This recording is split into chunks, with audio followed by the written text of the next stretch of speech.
Dans cette vidéo, nous parlerons des licences pour les produits InControl Mainframe et nous répondrons aux questions les plus fréquemment posées.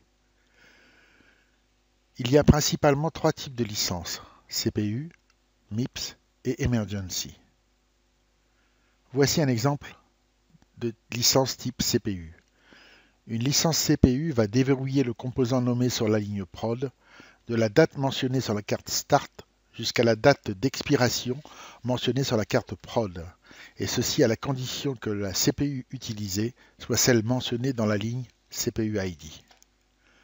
Voici un exemple de licence MIPS ou encore appelée Company License. Nous retrouvons à nouveau les dates de début et de fin de validité sur les cartes Start et Prod et le nom du composant sur la carte Prod. Pour cette licence, il n'y a pas de contrôle sur la CPU, elle peut donc être utilisée sur toutes les machines définies dans le contrat. Voici un exemple de licence type Emergency. Nous avons toujours les dates de début et de fin de validité sur les cartes Start et Prod et le nom du composant sur la carte Prod. Le CPU ID doit être 0 et ne doit pas être modifié.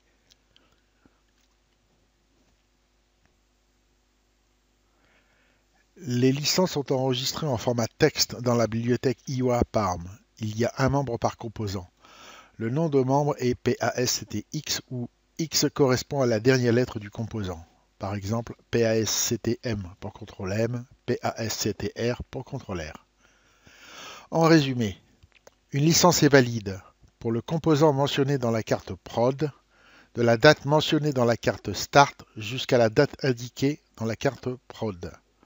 De plus, pour une licence de type CPU, le CPU de la machine doit correspondre à la carte CPU ID de la licence.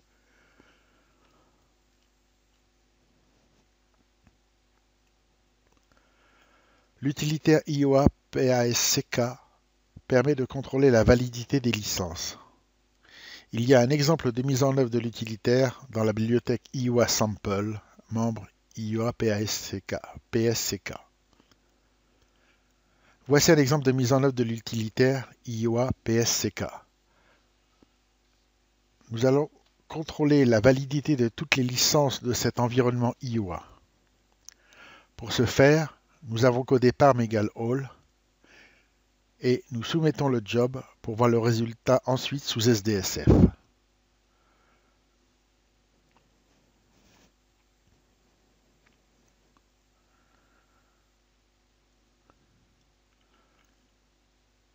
Le rapport ne signale aucune erreur. Nous allons maintenant introduire une licence temporaire de quelques jours pour le contrôle M par le biais du DDName DAPASCTM.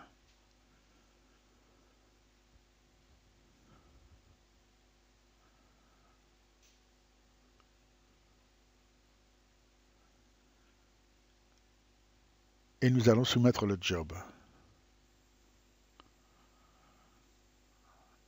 Nous allons voir les résultats sous SDSF. Et donc nous apercevoir que l'utilitaire renvoie un message pour les licences qui expirent dans un délai inférieur à 30 jours, ce qui est le cas pour notre contrôle M ici. Nous allons maintenant effectuer un dernier test en introduisant une erreur dans la licence et relancer le contrôle.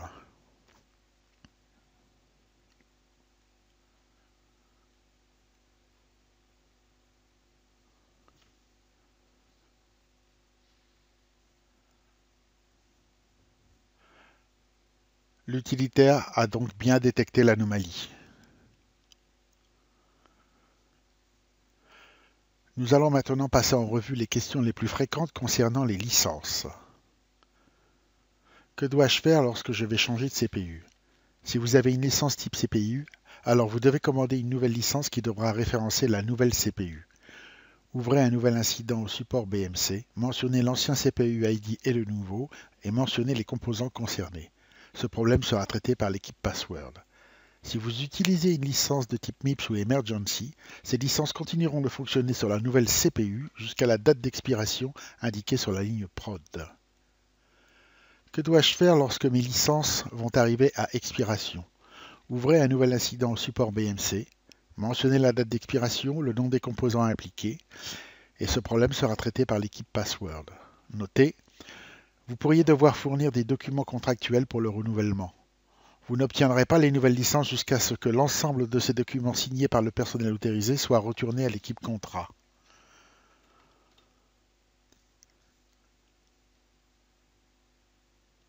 Que dois-je faire lorsque sur un site de backup mes licences in-control ne fonctionnent plus?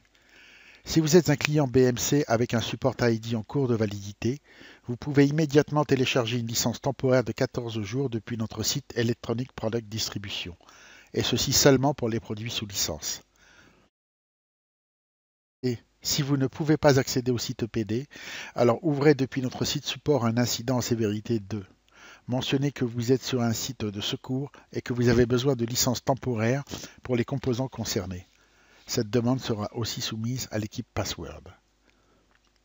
Voici un exemple d'accès à une licence temporaire de type Emergency depuis notre site EPD. Notez que si vous n'êtes pas familier avec le site EPD, il existe d'autres vidéos sur le sujet.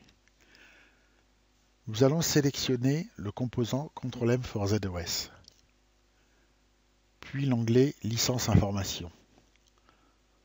Notez que les licences sont indépendantes de la version de produit.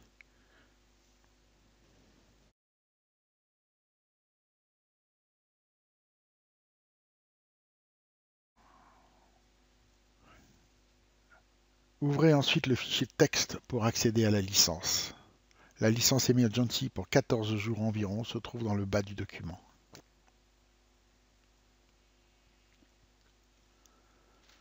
Que dois-je faire lorsque je reçois mes nouvelles licences?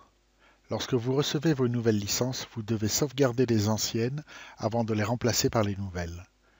Copiez les nouvelles licences sans les modifier dans les membres PASCTX correspondants. Ne modifiez pas le nom de la compagnie même s'il y a une erreur de frappe. N'ajoutez pas d'espace dans le nom de la compagnie. Ne modifiez pas le CPU ID même si celui-ci ne correspond pas exactement à celui de la machine. Exécutez l'utilitaire IOA PSCK pour valider qu'il n'y ait pas d'erreur.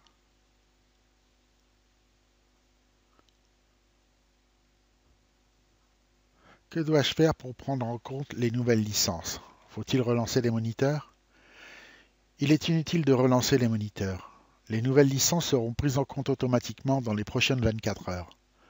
Pour les utilisateurs TSO, il suffit de relancer la session IOA. Il est inutile de se déconnecter. Puis-je ajouter des commentaires dans les membres PASCTX? Vous pouvez ajouter des commentaires dans PASCTX. Il doit y avoir un astérix en colonne 1.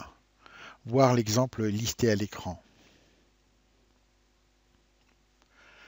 Puis-je modifier l'ordre des cartes dans un membre PASCTX? L'ordre des cartes dans un PASCTX n'est pas important, pourvu que toutes les cartes soient présentes. Il est possible de démarrer dans une colonne supérieure à 1, voir l'image correspondante à l'écran.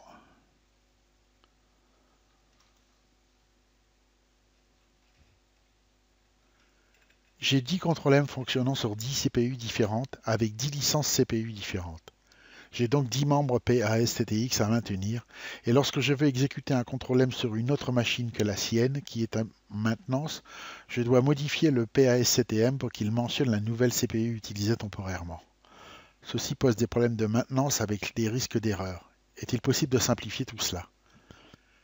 Sans modifier le contrat, vous pouvez ouvrir un incident et soumettre une demande pour que toutes les CPU ID soient mentionnées dans une seule licence, donc dans un seul membre PASCTM qui contiendra alors toutes les CPU définies. Ceci est vrai pour tous les composants IO ayant la même date d'expiration.